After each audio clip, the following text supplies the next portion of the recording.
माँ सरस्वती को नमन करता हूँ, छठ मैया के चरणों में प्रणाम करता हूँ, पावन मंच को प्रणाम करता हूँ और आपकी उपस्थिति को नमन करता हूँ।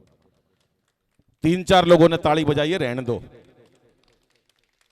रहने ही दिया, यूं नहीं बजा दे आया कह रहा इतनी दूर से, सिलचर इतनी दूर दूर बता दी इन्हें जगह, कोई फर्क नहीं पड़ा इनके, चाहे लंदन से आ जाऊं इनके कोई फर्क नहीं पड़ा, जो तो नहीं बजाई जिन्होंने नहीं बजाई, आप दोनों भी बजा लो, क्या कर रहे हो यहाँ खाम खा, कैमरा तो लगा हुआ है, वो अपना काम कर रहा, तुम क्या कर रहे हो, लंबी लंबी छोड़े जा रहे हैं मंच के ऊपर से, जहां जाते हैं पहले हमें भेजते हैं, जहां जाते हैं पहले हमें भेजते हैं, इतने अनिल भाई उदार हैं, मैं तो गाजा पट्टी जाने की सोच रहा हूं, पहले तू जाइयो वहां पर, जाएंगे। तू जिंदा आ गया तो फिर मैं जाऊंगा। बजाओ मिलकर एक बार ताली साहब, क्योंकि हंसना हंसाना आदत है मेरी, अपना बनाना आदत है मेरी, लोग तो मुंह फेर के चल देते हैं, आवाज दे के बुलाना आदत है मेरी, आवाज दे के बुलाना। लोग थोड़े जरूर हैं, कोई फर्क नहीं पड़ता, लेकिन जितने बड़े ध्यान से सुन रहे हैं, कितने लोग सुनना चाहते हैं 10-15 मिनट, एक बार दोनों हाथ खड़े करें, इनको अब तालियों में बदल दो साहब। क्या बात है भैया, वाह वाह, बहुत देर से पाकिस्तान की बात कर रहा है, पाकिस्तान के बाप हैं, ये है वो, पाकिस्तान 2 मिनट में निपट जाएगा भाई साहब, हौसला होना चाहिए, हाथ से मैं निपटाता हूं पाकिस्तान को। हमारे एक वेद प्रकाश वेद ने कही है 2 पंक्तियां कि फैसला कर देंगे इस बार आर पार में, लाहौर और कराची को मिला देंगे दिल्ली एनसीआर में, बात खत्म, ज्यादा जरूरत ही नहीं है भाई साहब। क्या जलना हमारे को, क्या डरना पाकिस्तान से, चीन क्या कर लेगा हमारा, भाई साहब क्या करेगा चीन हमारा, जितने चीन के टोटल आदमी है ना, इतने इतने इतने ऊंचे हैं, इतना तो हमारा भैया कुआं पूजन पे था। क्या बात है, क्यों राजेश भाई, हाँ देखो कितने खुश हुए इस बात से, मेरे पास ऐसा ही सौदा, मेरे पास कोई टेंशन का काम नहीं है राजेश भाई, टेंशन ले लो दुनिया भर की, ये है अरे छठ मैया का कार्यक्रम है, बढ़िया पढ़ो, कुछ हंसी की बात करो, रोने धोने की बात क्या करनी है। हमारे तो हरियाणा में हर बात में हास्य है। वो एक बिहारी मिल गया मेरे को अभी, बोला, मैंने कहा यार छठ पूजा का मैया का के चरणों में नमन, छठ पूजा क्यों मनाते हो, बोले बच्चों की खुशी के लिए छठ रखते हैं, तुम हरियाणा वाले, हम मैं बोला हम लठ रखते हैं, साला आदमी नहीं सुधरे, दे लठ पे लठ, ये बच्चों के भविष्य के लिए छठ रखते हैं, हम लठ रखते हैं, तो ये हमारा हरियाणा का अलग ही होता है। 3 लड़कियां बस स्टैंड पे खड़ी है अभी, 3 लड़कियां खड़ी है अभी यहाँ मधुबन चौक पे, एक दिल्ली की खड़ी, एक लखनऊ की, एक हरियाणा की, तो एक मंचला घूरता हुआ आया लड़का, पत्थर पे पैर लगा, नीचे गिर गया, तो पहले लखनऊ वाली क्या बोली, जरा अदब का शहर है ना, बड़े तमीज से बोली, ओहो चोट लग गई बेचारे के, दिल्ली वाली थोड़ी एटीट्यूड वाली, बदतमीज कहीं का, मारे हरियाणा की, और ताड़ ले अपनी बुआ ने, कर लो बात हमारे यहाँ, हमारे यहाँ सारी मस्ती है, कोई कलेश की बात ही नहीं है भाई साहब, किस लिए कलेश करना है। बिहारी बाबू, हमारे भैया बाबू क्या दिन नहीं देखे कोरोना में, अभी कोरोना की बात करी कि हमने डाउन नहीं हुए, हम सब लोग जरूर लग गया लेकिन डाउन नहीं हुए, क्या दिन नहीं देखे सर, मैं आपकी पीड़ा समझता हूं भैया, वही लुगाई देखी 2 साल तक सवेरे से शाम तक, काम वाली आती नहीं थी, लुगाई 12 बजे तक नहाती नहीं थी, सतीश भाई मेकअप का सामान खत्म था, मेरे पास तो बराबर में खड़ी, मेरे का तू कौन है, बोला मैं ही तो थी 27 साल तक। सच बता रहा हूं बहन जी, इतने लोग कोरोना से नहीं मरे जितने लुगाई की शक्ल देख के मर गए। पीछे वाले थोड़ी बजा रहे, जरा हाथ खड़े करके बजाओ एक बार। क्या बात है भाई, बहुत थका हुआ हूं क्योंकि बहुत दूर से आया हूं, कल भी रात को परसों से भी जगा हुआ हूं, सुबह की फ्लाइट थी तो 4 बजे जग गया, कल भी वहां नींद नहीं आई, देर रात्रि तक कार्यक्रम चला, अब लगातार 2 फ्लाइटों में मुझे लगभग 10-12 घंटे यात्रा करके सीधे प्रदीप भाई हमारे मित्र हैं, नया बाजार में हमारे सामने उनका चावल का काम है, तब से हमारा उनका याराना है, और वो जो कहते हैं हमें कोई यहाँ जरूर आना पड़ता है पूरी टीम को लेकर, लेकिन विनय भाई ने बहुत अच्छा पढ़ा और उसके बाद खुशबू ने बहुत बढ़िया पढ़ा, और ये खुशबू मैंने कही मैं इतना सुंदर दिखती हो, इतना अच्छा लिखती हो, इतनी तारीफ में तो इतरा गई है। अरे मैंने कहा इतना सुंदर लिखती हो, इतना सुंदर दिखती हो, बोली भगवान ने मेरे को अपना हाथ से बनाया है, मैं बोला मैं कौन सा गूगल तक डाउनलोड कराया हूँ, मैं भी साला हाथ से ही बनाया हूँ, पर ये लेडीज अपनी बात करती हैं भाई साहब, ये बहुत होता है इनका, कोरोना की बात बता रहा हूँ, दे दो चाय और बैठ जाओ आराम से भाई, हाँ पिला दो इनको, पी लो, 5-6 चाय पी रहे हो, क्या पी रहे हो, कॉफी है तुम्हारे पास, तुम राष्ट्रपति बनोगे, अगर चाय होती तो तुम हो सकता प्रधानमंत्री बन जाते, लेकिन आपके पास कॉफी, आप राष्ट्रपति भी बन सकते हो। जब से मोदी जी की बात बता रहे हैं, मोदी जी मोदी जी मोदी जी मोदी जी मोदी जी बोलते नहीं थे, पहला प्रधानमंत्री बोलता नहीं था, ये दूसरा चुप नहीं होता, इसी बात को छंद में सुनिए कैसे मैंने कहा है, मस्ती लीजिएगा। स्वागत स्वागत। मीडिया वाला गया, क्या बोला मोदी जी से कि आप बहुत बोलते हो, आपका से दुनिया डरती है, और उधर वो पहले मनमोहन सिंह जी थे, दोनों के पास मीडिया वाला गया और छंद के माध्यम से हाथ से कैसे निकाला, सुनिएगा, मस्ती लीजिएगा। पहले मोदी जी के पास गया, मोदी जी क्या बोले कि किसकी मजाल मेरे सामने जुबान खोले, किसकी मजाल मेरे सामने जुबान खोले, मुरली मनोहर आडवाणी तक मौन है।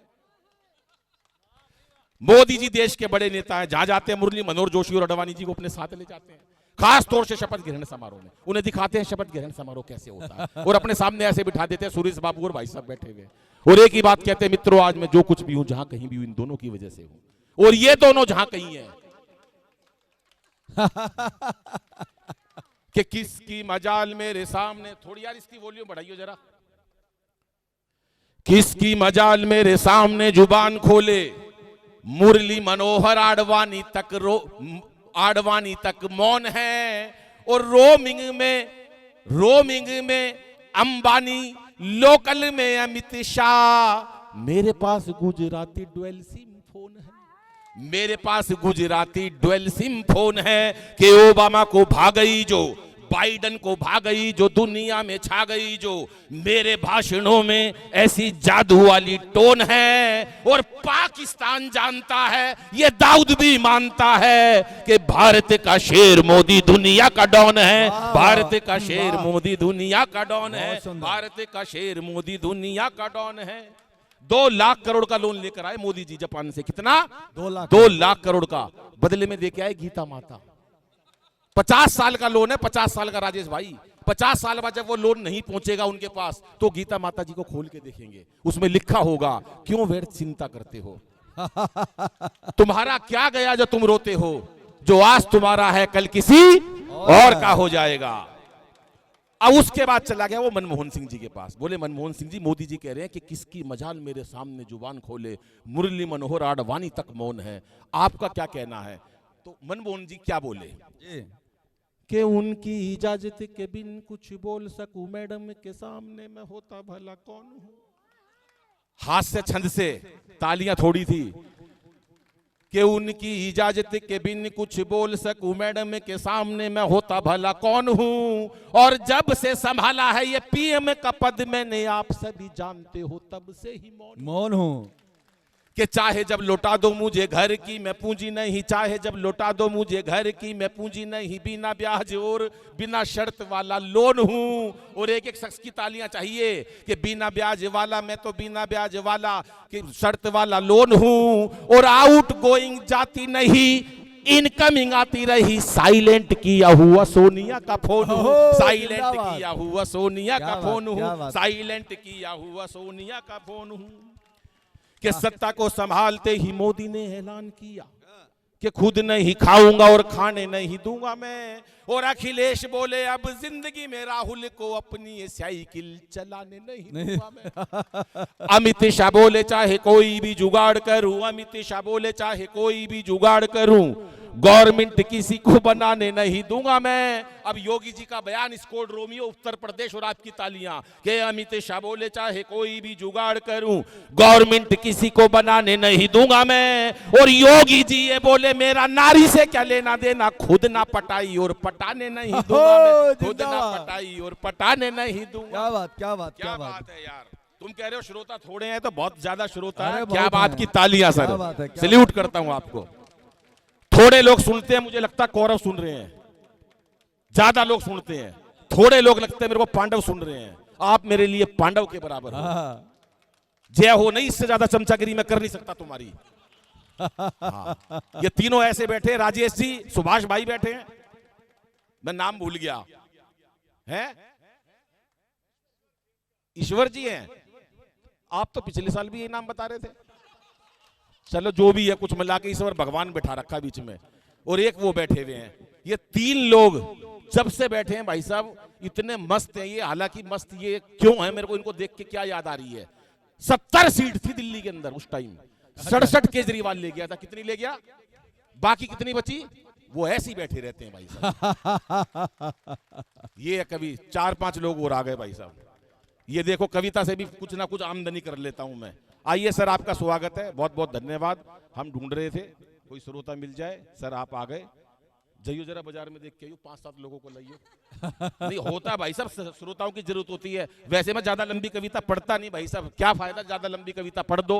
अब ये विनय है, छोटी कविता पढ़ी, सबने छोटी कविता पढ़ी। एक बार ज्यादा लंबी कविता पढ़ दी एक ने, वहां बैठा हुआ 120 साल का आदमी मर गया कविता सुन के। अरे क्यों सुना रहा है इतनी लंबी, जब तेरे को कोई यहाँ टाइम हो रहा है अपने घर सोना, लोगों को मैच वैसे ही हार गए हम, पहले ही दुखी है, तो और दुखी कर रहा है।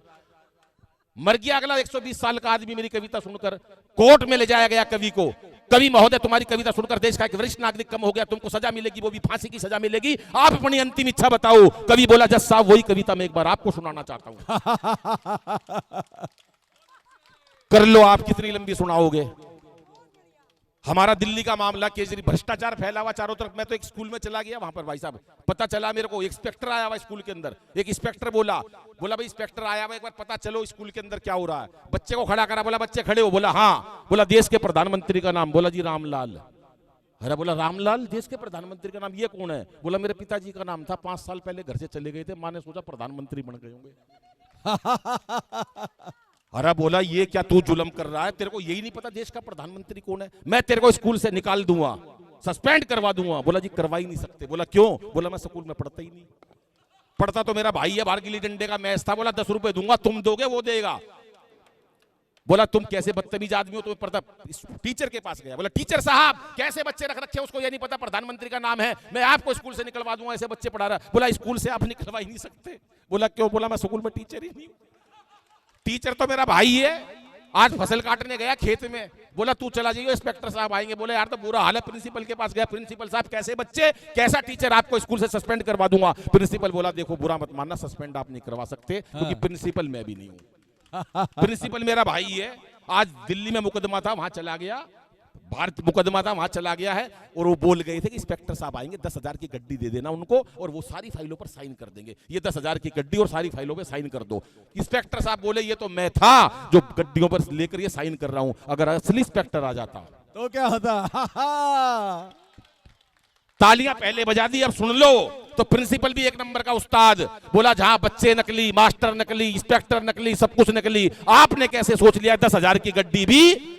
बजाओ ताली एक बार साहब। ये क्योंकि चेहरे पर हंसी और दिल में खुशी होती है। जिंदगी क्या है साहब? जिंदगी टेंशन का नाम नहीं है। चेहरे पर हंसी और दिल में खुशी होती है, सही मायनों में यही जिंदगी होती है। और हंसना किसी इबादत से कम नहीं, किसी और को हंसा दो तो बंदगी होती है, किसी और को हंसा दो तो बंदगी। जीवन जीने का नाम है साहब, टेंशन का नाम नहीं है। हमारे भाई है भैया, प्रदीप भैया, कोई टेंशन नहीं लेते। ये विनय परसों टेंशन में बैठा। मैं तू टेंशन में क्यों बैठा है? बोला मौसम विभाग, बारिश आ रही, इतना बढ़िया मौसम हो रहा, टेंशन में बैठा। अरे मैं टेंशन में क्यों बैठा है? बोला मौसम विभाग ने बताइए बूंदाबांदी होगी। हाँ बूंदाबांदी होगी, तो तू टेंशन में क्यों बैठा है? बोला मैं ये देख रहा हूं इसमें बूंदा कौन सी है और बांदी कौन सी है। कर लो, किस किस की टेंशन दूर करोगे भाई साहब? कर ही नहीं सकते आप। खाम खा के लोग टेंशन लिए बैठे हैं। अच्छा हंसना हर किसी के बस की बात नहीं है। कई लोग होते हैं खाम खा में टेंशन लिए बैठे हैं भाई साहब। अब 4-5 दिन पहले, ये पिछले महीने की बात बता रहा हूँ, यहाँ बराबर में डिस्ट्रिक्ट पार्क है, मैं तो ये विनोबा कुंज रहता हूँ, अपनी टेंशन बता रहा हूँ। मीनाक्षी जी, मैं कितना खुश हुई है पहली। हाँ महिला का कोई मुकाबला नहीं भाई साहब। ये तो इतना ध्यान से सुन रही है मीनाक्षी जी को, 1 घंटा हो गया। वैसे रिश्ते में मेरी साड़ी लगती है ये ध्यान से सुन रही है। परसों मेरा कवि सम्मेलन, एक महिला 15 मिनट से गुस्से में घूर रही भाई साहब। मेरे को आयोगी घर में कलेश करके मेरे को क्या लेना देना। मैंने बूझ लिया, मैंने कहा बहन जी मुझे घूर रही हो, मुझसे कोई गलती हो गई क्या? बोली नहीं तेरी शक्ल मेरी सास से मिलती है। कर लो, लुगाई का क्या बिगाड़ोगे भाई साहब? कुछ नहीं बिगाड़ सकते तुम किसी का। हर आदमी दुनिया टेंशन में बैठी है खाम खा की। परसों पिछले महीने में डिस्ट्रिक्ट पार्क में गया भाई साहब, सच बता रहा हूँ, एक सुंदर महिला ने मेरे को नमस्ते कर ली। इंटरनेशनल करियो, क्या फर्क पड़ रहा है? लुगाई ने देख लिया भाई, सुंदर महिला ने इसको नमस्ते करी है। आज 1 महीना हो गया लुगाई को टेंशन लिए हुए। बता कौन थी? अरे बता कौन थी? मैं क्यों टेंशन ले रही है मेरे को उसको भी बताना पड़ेगा, तू कौन थी? बेकार की टेंशन ले रखी है कि सत्ता को। हाँ जी क्या वो एक क्षण सुना, कितनी देर पढ़ना? बस 10-5 मिनट पढ़ के थका हुआ बहुत हूं मैं 10-12 मिनट। हर जगह मस्ती बिखरी पड़ी है।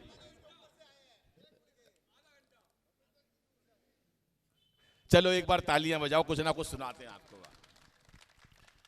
एक गीत में पहले कुछ कविताएं ऐसी हैं जो मैं ये हास्य तो बहुत करता हूं, आप लोगों ने शायद मेरे को लगभग 80% लोगों ने सुना हुआ ही होगा कहीं ना कहीं। मैं एक दूसरी कविता सुनाता हूं जो तिरंगे, उसकी कविता है हमारे शहीद की, क्या बात। सीमा पे गोली लग जाती है, अभी इन्होंने देश की बात की है। उस कविता में भी आप रस लीजिएगा, हास्य बहुत हो सुना देंगे, हास्य बीच बीच में कुछ ना कुछ करते रहेंगे, हास्य की कोई कमी नहीं, हास्य तो कहीं से भी निकाल लो भाई साहब। आज टेंशन भी कहीं से भी निकाल लो, आप सड़क पे जा रहे हो मान लो, बिना जाने पिछाने किसी को नमस्ते कर दो, सड़क का टेंशन हो जाएगी, वो था कौन।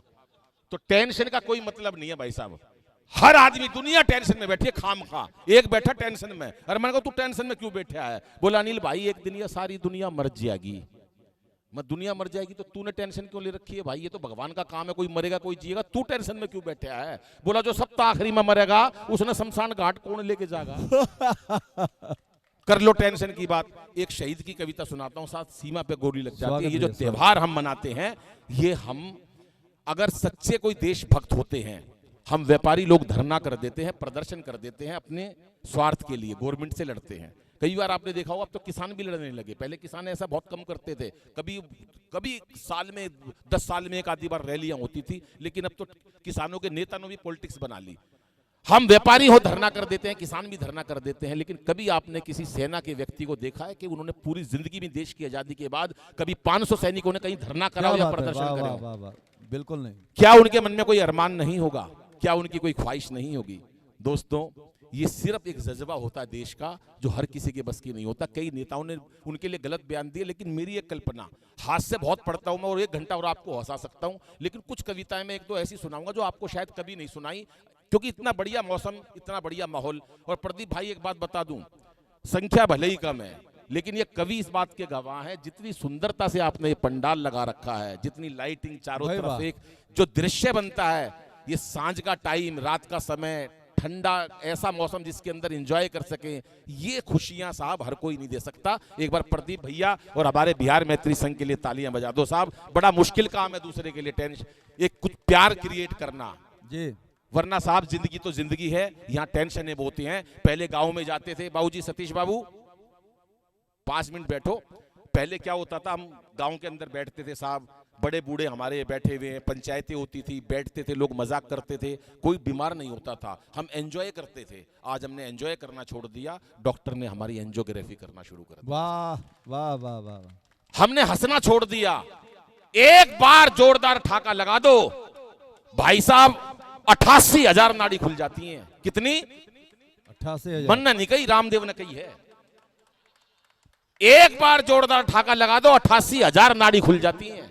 मैंने एक मंच पे ये बात कह दी, पब्लिक में से एक आदमी खड़ा हो गया, बोला मेरा तो नाड़ा खुल गया। अरे मैंने कहा ये नाड़ा क्या होता है? बोला नाड़ी का हस्बैंड। मैं इसमें क्या खास बात है? बोले इसमें मात्रा नहीं होती ई की, तो जिसपे ई की मात्रा नहीं, वो आज महिलाएं बैठी हैं, देखो क्या, ये 2 महिला बैठी है, छोटी छोटी बिंदी लगा रखी है, ये हमारे सुहाग की निशानी है। जितनी बड़ी, एकता कपूर के सीरियल देखना, जितनी बड़ी बिंदी उतनी खतरनाक लुगाई पाओगी भाई साहब। मैं तो बचपन के अंदर स्कूल गया बाबूजी, हिंदी के ऊपर बिंदी। मैंने कहा ये हिंदी के ऊपर बिंदी क्या है? मैडम बोली ये अनुस्वार है, अनुस्वार, ये अनुस्वार है। घर पे आया, छोटा सा था, मेरी भाभी ने बिंदी लगा रखी। मैंने कहा भाभी ये क्या है? करी तेरा भैया। मसाला, यो भैया उड़ा कर टांग दिया, एक भैया तो दुकान पे, यहाँ कहाँ टांग दिया? चलो भैया समझ में आ गई, कोई बात नहीं, सुहाग की निशानी है। थोड़ी देर में चाची आई बिंदी लगा के, मैं चाची ये क्या है? बोली तेरा चाचा। मैं यार ये चाचे पाचे तो सारे यही घूम रहे हैं, कोई दिक्कत नहीं भाई साहब। सवेरे मैं बाथरूम करने गया तो शीशे के ऊपर चाचा टंग रहा था, साला टूटी पे फूफा टंग रहा था। और जुलम तो भाई साहब जब हो गया, जब बड़े भाई साहब कमोड पे चिपके हुए थे। एक बार तालियां बजाओ, सांस भी लेना होता है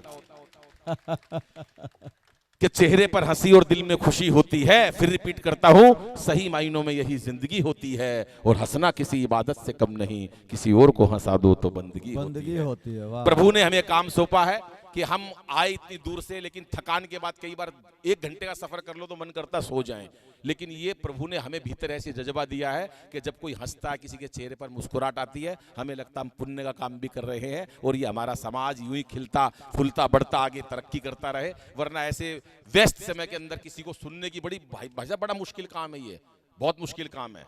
और हमारे अटल बिहारी जी तो बड़े मतलब भाई साहब मस्त आदमी थे, वो मस्त नेता थे, ऐसे नेता थे जिनकी सब जिससे कांग्रेस भी जिनका प्यार करती थी, जिनका जज्बा एक होता था। और वो कवि थे, और कवि थे तो वो हास्य में भी बहुत होते थे।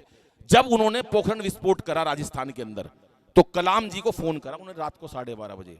कलाम जी बोले हाँ, बोले कल पोखरण विस्फोट होगा और सारी दुनिया हमारी तरफ देख रहेगी, भारत का ये एक अलग जलवा होगा, भारत का नाम रोशन हो जाएगा। क्या सारी तैयारियां हो चुकी हैं? रात की 12:30 बजे उधर से कलाम जी बोले हाँ अटल बिहारी जी, माननीय प्रधानमंत्री जी, सारी तैयारियां हो चुकी है, पर ये बात कहीं लीक तो नहीं हुई? प्रधानमंत्री जी का हास्य सुनना, बोले लीक कहां से होगी, ना तेरा ब्याह होया। तो लीक बात कहां से होती है, लुगाई को बता दो एक बार भाई साहब। थोड़े से घर में चावल लो, इतने सारे बना के दे देगी। ये लुगाई की महिमा है, पूरे परिवार को, रिश्तेदारों को जिमा देगी भाई साहब, कोई खाली नहीं जाएगा। ये शक्ति है महिला की। इतने से आटा दे दो, इतना सारी रोटी बना देगी। इतनी सी सब्जी दे दो, इतनी सारी बना देगी। इतने से चावल दे दो, इतना सारा कर देगी। इतनी सी टेंशन दे दो, खाट खड़ी कर देगी आदमी की साले की, तेरी ऐसी की तैसी। पहले महिलाओं को अबला कहते थे, अबला, आज महिलाओं को सबला कहते हैं। अबला इसलिए कहते थे, पते खर्चे के थोड़े पैसे देता था, पैसे खत्म हो जाते थे, पत्नी पति के पास जाती थी, पैसे खत्म हो गए, अबला, इसलिए कहते थे अबला। आज नारी सबला है। बल्ला बजाओ ताली, एक कविता सुनाता हूं मैं, सुनिएगा साहब। सबला। सीमा पर गोली लग जाती है एक सैनिक के, तो मैंने कल्पना की है कि सैनिक क्या सोचता होगा, कि उसकी क्या डिमांड होती होगी, उसके मन में क्या होता होगा। बस मेरी ये कल्पना है साहब, और आपको अच्छा लगे कि एक हास्य कवि ने इस जज्बे को इतना निभाया है। जब मैंने पहली बार प्रदीप भैया ये कविता पढ़ी थी, मुझे याद है एक यूनिवर्सिटी का कार्यक्रम था 8 साल पहले बाबूजी, तो वहां पर माहौल कुछ देशभक्ति का था।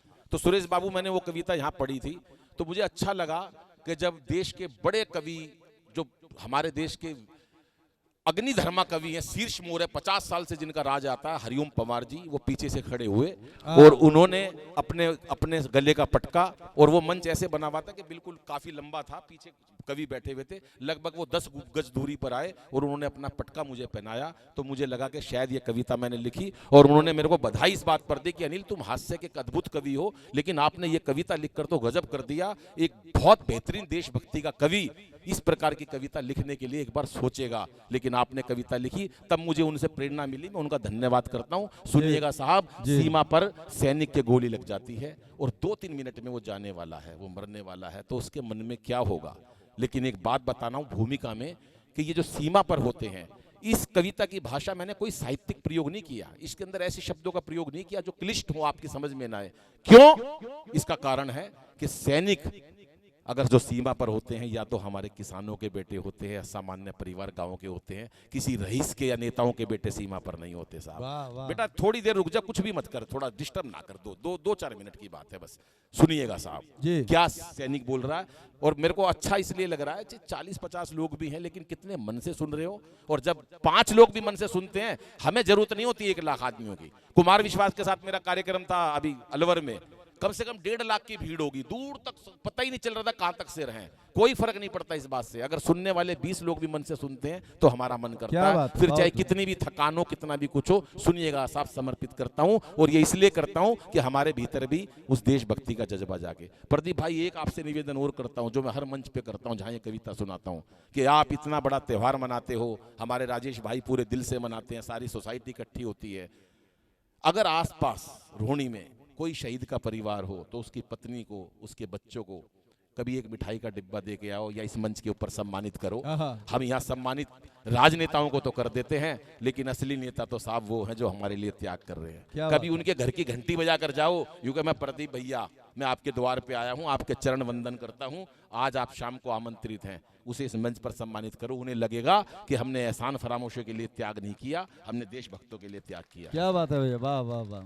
मंच से केवल हंसी की बात कर ले, हंसी बहुत जरूरी है, और हंसना ही मेरा काम है, पूरे देश में हास्य के लिए बुलाया जाता हूं। लेकिन मुझे लगता है जब ऐसी सोसाइटी में कार्यक्रम है तो कैसे श्रोता होंगे। क्या कहता है सैनिक, सुनिएगा साहब। गोली लग जाती है सर, सुनिएगा, मैं खुद भावुक हो जाता हूं ये कविता सुनाते टाइम। क्या बोलता मीनाक्षी जी? स्वागत है भैया, स्वागत।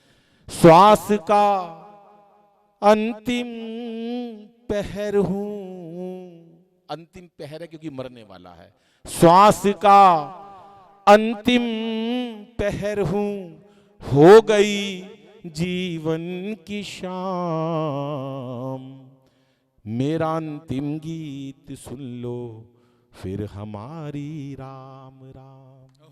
मेरा अंतिम गीत सुन लो फिर हमारी राम राम। श्वास का अंतिम पहर हूँ, हो चली जीवन की शाम, मेरा अंतिम गीत सुन लो फिर हमारी राम राम। अब वो कहता जब मेरा शव मेरे घर पे जाएगा तो दोस्तों मेरी माँ को, मेरी पत्नी को, मेरे पिता को बड़ी तकलीफ होगी कि उनका बेटा सीमा पर शहीद हो गया।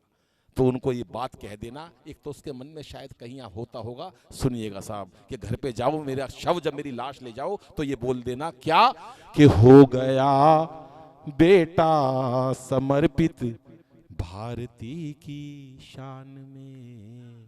आपको दुख नहीं होगा जब ये कहा है, जब कोई ये कह दे कि देश के ऊपर मर मिटे तो माँ बाप को भी दुख कम होता है कि हो गया बेटा समर्पित भारती की शान में, फिर जन्म लूंगा पिता से कहना हिंदुस्तान में, फिर जन्म लूंगा पिता से कहना हिंदुस्तान में, और माँ से कहना पा लिया है, माँ से कहना पा लिया बेटे ने जन्नत का मुकाम। क्या बात है।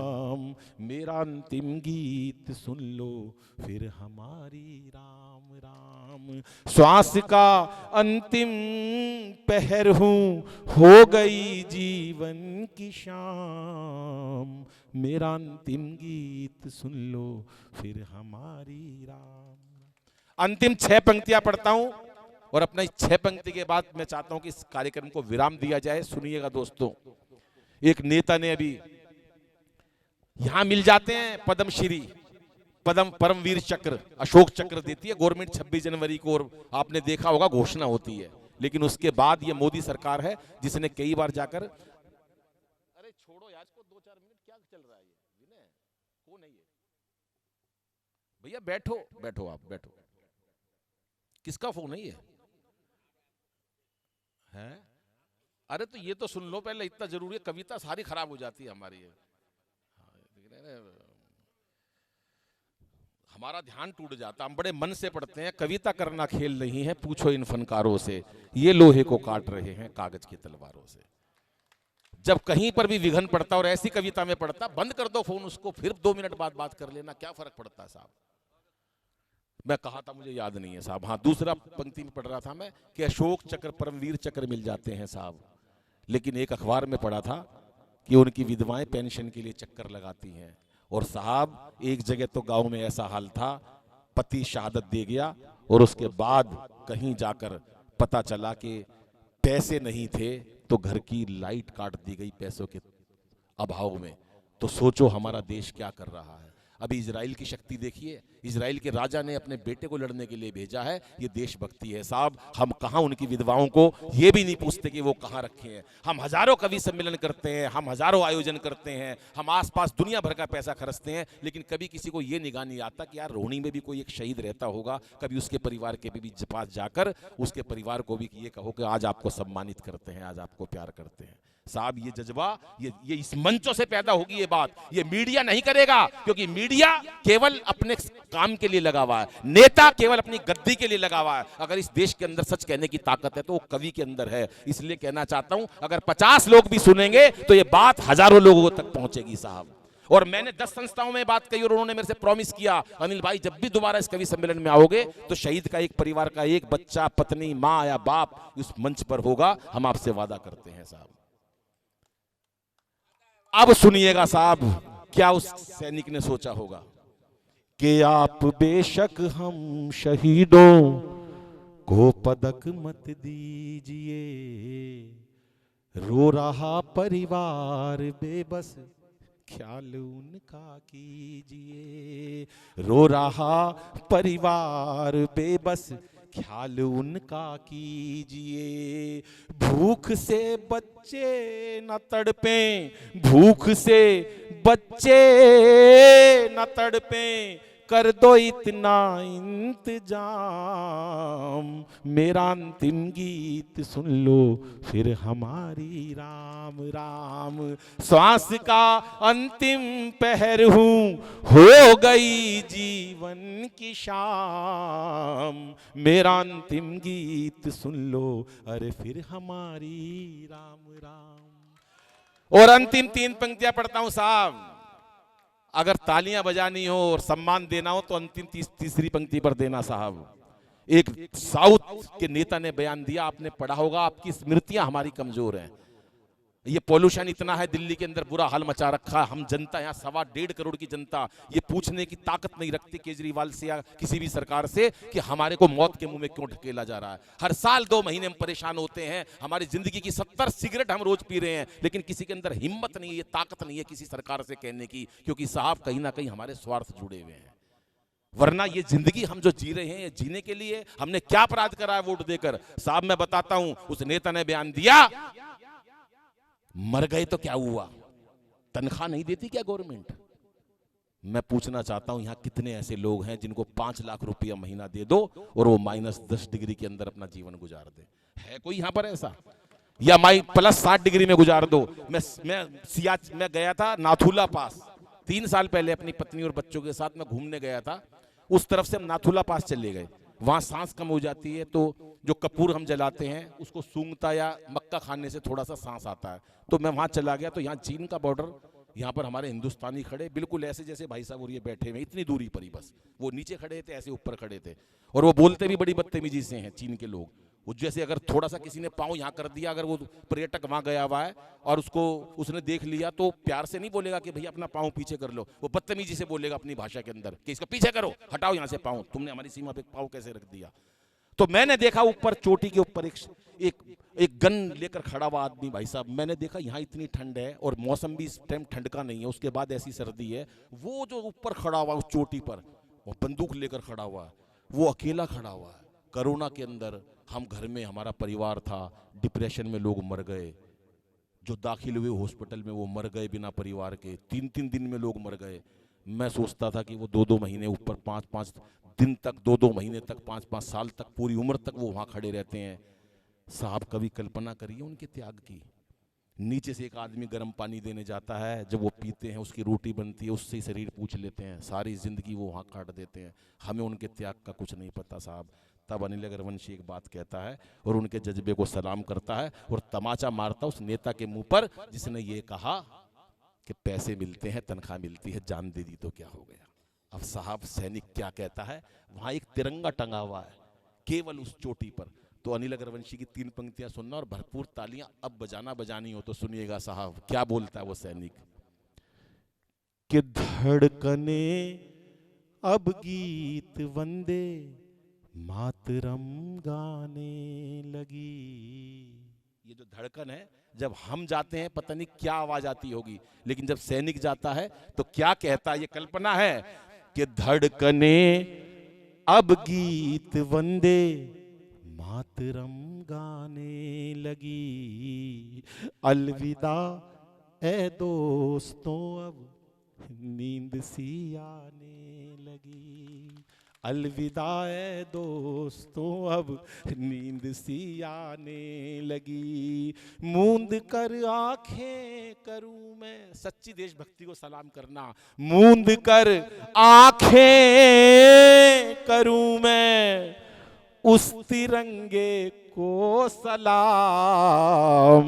मेरा अंतिम गीत सुन लो फिर हमारी राम राम। श्वास का अंतिम पहर हूँ, हो गई जीवन की शाम। अरे मेरा अंतिम गीत सुन लो फिर हमारी राम राम, फिर हमारी राम राम। बहुत बहुत आभार, बहुत बहुत धन्यवाद और बिहार मैत्री संघ का आभार व्यक्त करता हूं और आप तमाम लोगों का, 40 श्रोताओं ने इस कवि सम्मेलन को जो ऊर्जा दी है, जो इस आकाश पर पहुंचा दिया, मैं आपको सल्यूट करता हूं। पूरे साल में 150 कवि सम्मेलन करता हूं, मुझे समय नहीं रहता, लेकिन